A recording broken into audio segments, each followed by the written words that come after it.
25 آیہ کریمہ نمبر 29 اور 30۔ نحمدہ ونصلی ونسلم علی رسولہ الکریم، اما بعد فاعوذ باللہ من الشیطان الرجیم، بسم اللہ الرحمن الرحیم۔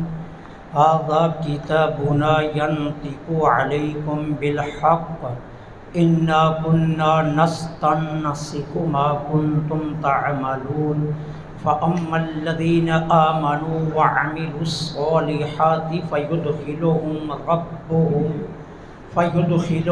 رَبُّهُمْ فِي رَحْمَتِهِ ذَلِكَ هُوَ الْفَوْزُ الْمُبِينُ۔ صدق اللہ العظیم۔ ھذا یہ کتابنا ہمارا لکھا ہوا ہے، ینطق جو بیان کرتا ہے، علیکم تم پر، بالحق کی حق کو، انا کنا بے شک تھے ہم، نستنسخ لکھ رہے تھے، ما کنتم تعملون جو تم کرتے تھے۔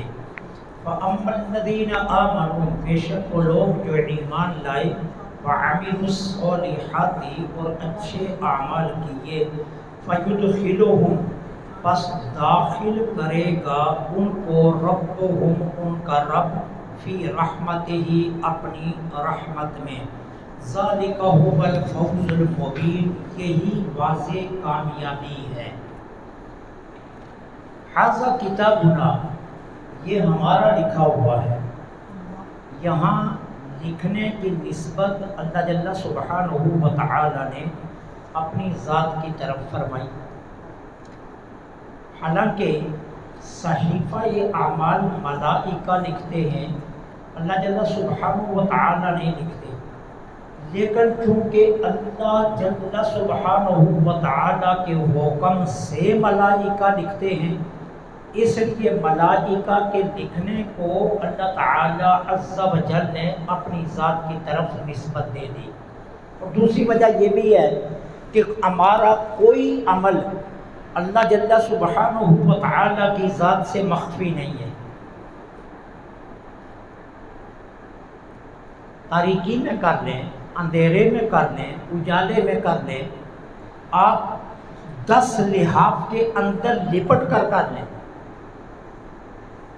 آپ ایسے کمرے میں چلے جائیں جس کا کوئی دروازہ کھڑکی روشن دان نہ ہو، اور وہاں گٹا ٹھپ اندھیرا ہو، وہاں بھی چلے جائیں، سمندر کی تہ میں چلے جائیں، فضاؤں میں چلے جائیں، بلندیوں میں چلے جائیں، جہاں کہیں بھی جائیں، جو بھی کریں گے میرا اللہ دیکھ رہا۔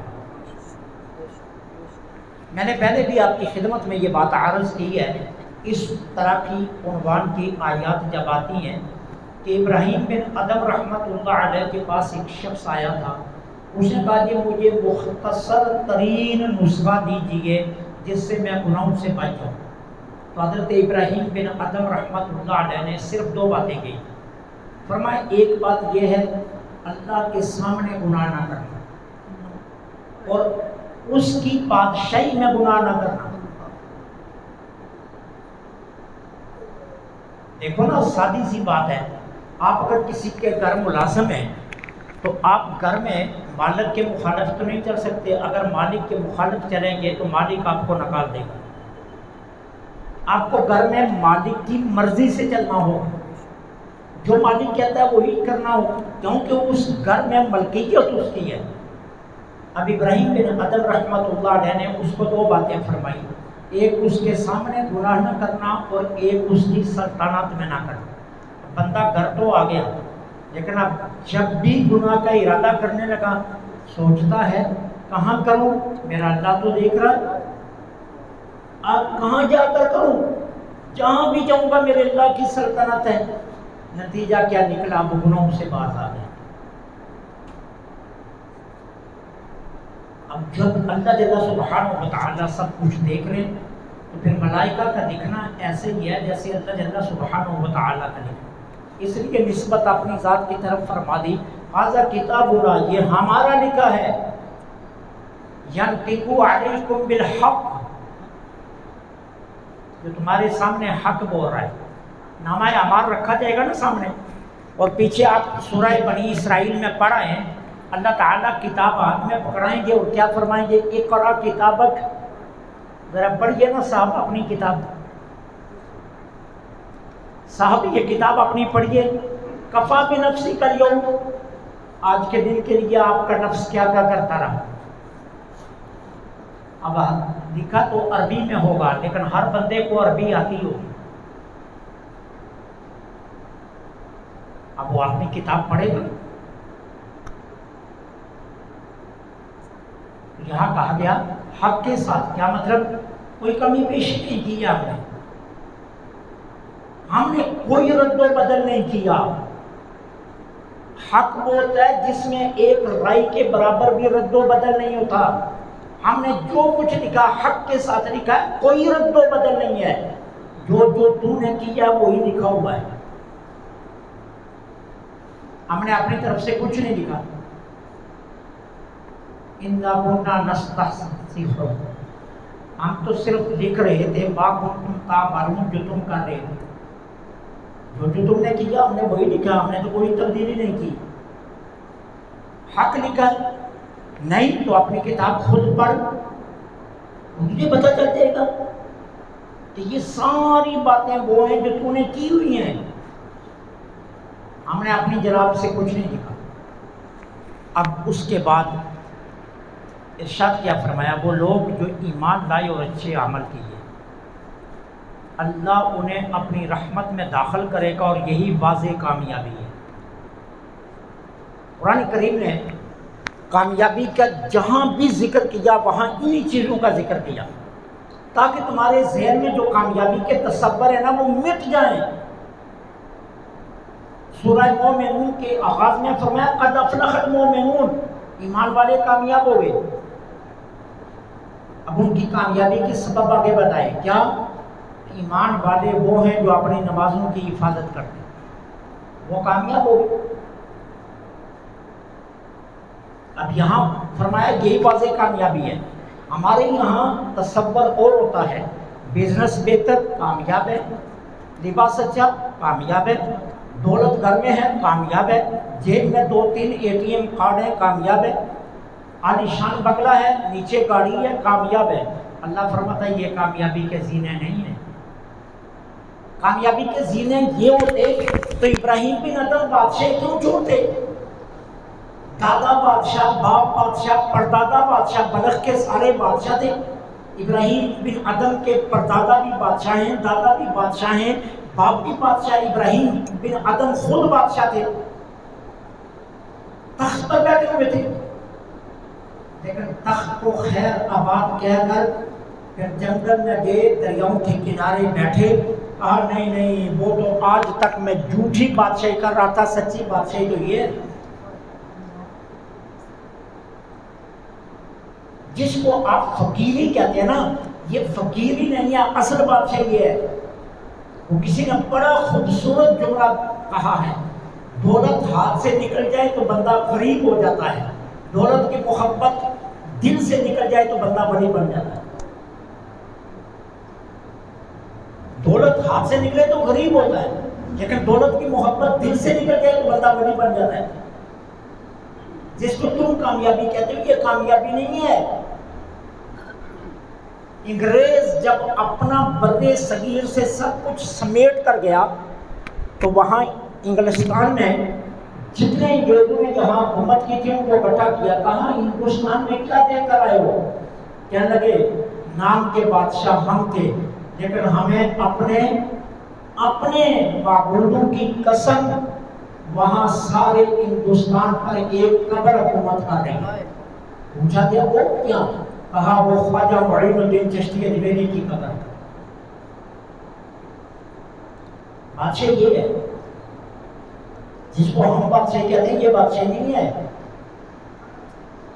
اگر یہ بادشاہی ہوتی تو ابراہیم بن ادم کبھی بھی نہ چھوڑتے تخت کو چھوڑا ہے، خیر آباد کہا ہے۔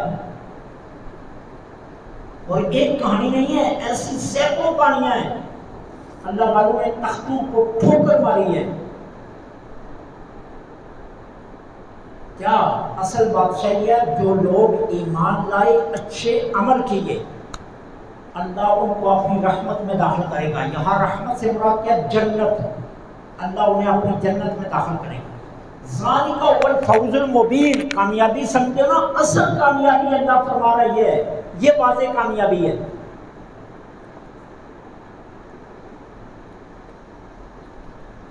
1 کروڑ روپیہ ہو، قبر میں جاتے ہی جھوٹے شروع ہو جائیں تو یہ کامیابی ہے. 1 ارب روپیہ آپ کے پاس ہو، قبر میں جاتے ہی آپ کو قبر رگڑا دے کر دائیں کی پسلیاں بائیں نکال دے، بائیں کی دائیں نکال دے تو یہ کامیابی ہے. ساری عمر بھوکے رہے، جسم پر پورا لباس بھی نہیں تھا، قبر میں گئے تو فرشتے آگے جنت کا لباس لے کر کھڑے. جاتے ہی قبر اتنی کھلی ہوئی کہ بندے کی نگاہ جہاں تک جا رہی ہے وہاں تک قبر وسیع ہو رہی ہے. تو بادشاہی ہے یا نہیں ہے؟ اصل بادشاہی ہے. بادشاہی کا تصور سیکھنا ہے تو حضرت عمر بن خطاب سے پوچھو. زمانہ جاہلیت ہے. ایک دن مکہ میں ہے، ابھی اسلام قبول نہیں کیا، تو اونٹوں کی ایک قطار ہے. خطاب جو آپ کے والد تھے انہوں نے کہا عمر یہ اونٹوں کو سیدھا کرو. اب حضرت عمر لگے اونٹوں کی لائن سیدھی کرنے. ایک اونٹ کو سیدھا کرتے پچھلا ہل جاتا، پچھلے کو کرتے اگلا ہل جاتا. سارا دن عمر لگے رہے اونٹوں کی لائن سیدھی نہ ہوئی. پھر ایمان قبول کر لیا. پھر وہ وقت آیا جب 22 لاکھ مربع میل پر حکمران بن گئے. تو ایک دن عمرہ کرنے کے لیے مکے آئے. اسی جگہ سے گزرنے لگے تو وہ دور یاد آ گیا جہاں اونٹوں کی لائن سیدھی کرنے پر لگے تھے. کھڑے ہو گئے، اپنے سینے پر ہاتھ مار کر کہا واہ واہ خطاب کے بچے. ایک وہ وقت تھا جب تیرے سے اونٹ سیدھے نہیں ہوتے تھے، اور آج دیکھ اسلام کی شان کہ تم 22 لاکھ مربع میل پر حکومت کر رہا ہو، سارا جہاں تم نے سیدھا کر کے رکھا ہوا. اصل کامیابی ہے. کہا ذالک هو الفوز المبین. یہ ہے واضح کامیابی. ایمان لانا، ایمان کے بعد اچھے عمل کرنا، وہ اعمال جو انسان کو جنت کا حقدار بنا دے. کہا یہ اصل واضح کامیابی. آسان میں کیا اعلان ہوتا ہے؟ حی علی الفلاح. آؤ کامیابی کی طرف، آؤ کامیابی کی طرف. اچھا آپ مسجد میں آ گئے تو یہاں کوئی ڈالر تقسیم ہو رہے ہیں، یہاں کوئی ریال تقسیم ہو رہے ہیں، یہاں کچھ نہیں ہو رہا. لیکن آپ نے وضو کیا، سب میں کھڑے ہو گئے، سجدے میں گئے نا. افسوس یہ ہے کہ ہم علم حاصل نہیں کرتے.